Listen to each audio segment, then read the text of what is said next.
All these years later, a team of scientists are still working to make positive DNA matches. Some of the scientists were just toddlers at the time of the attacks, but one was standing next to the South Tower when it collapsed. And 24 years later, he's still trying to provide closure for hundreds of families. And the rumbling, it was the loudest, most violent time of my life.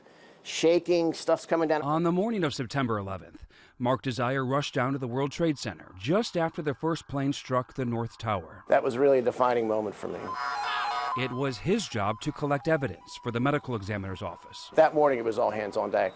And our job was to preserve the evidence to all of the victims and potential weapons and pieces of the plane. He was standing close to the South Tower when it collapsed. I was running, and I'm like, I'm going to make it through the door. And then I got hit, and I went through the window. He jumped inside a nearby building, the debris crushing his foot. A photographer snapped this picture of him a few minutes later.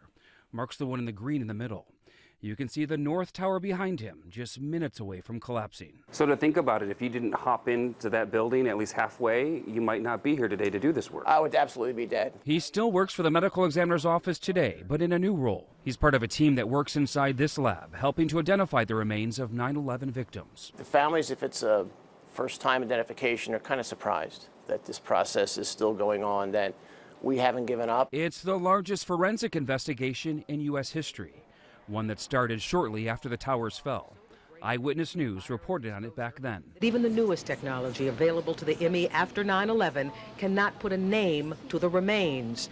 But these men and women refuse to give up. The chief medical examiner at the time, Dr. Charles Hirsch, made the decision to collect samples from family members of the victims for comparison and to preserve all the DNA found at the site. All of the samples will be preserved until there is a test that can match a name with the remains. And that preservation is why the current chief medical examiner can still carry out the mission today. This office made a promise to the families immediately following 9/11 that we would do whatever it takes for as long as it takes to identify the loved ones, their loved ones, and return them to them. 40% of the victims have not been identified yet.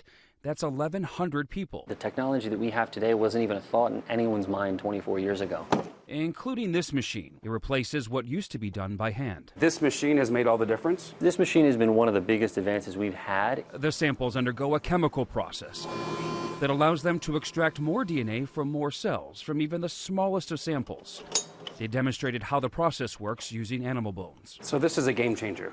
Absolutely. And they're reaching back out to families, asking for new comparison DNA samples. Individuals were infants in 2001 or 2, and now they're adults and feel that they want their samples to be tested in helping identifications. Some of the samples retrieved from the wreckage are so small, they're waiting for even more advancements before testing them again. If we have a bone that is only 1 to 2 grams, we would only have, in theory, 1 chance left.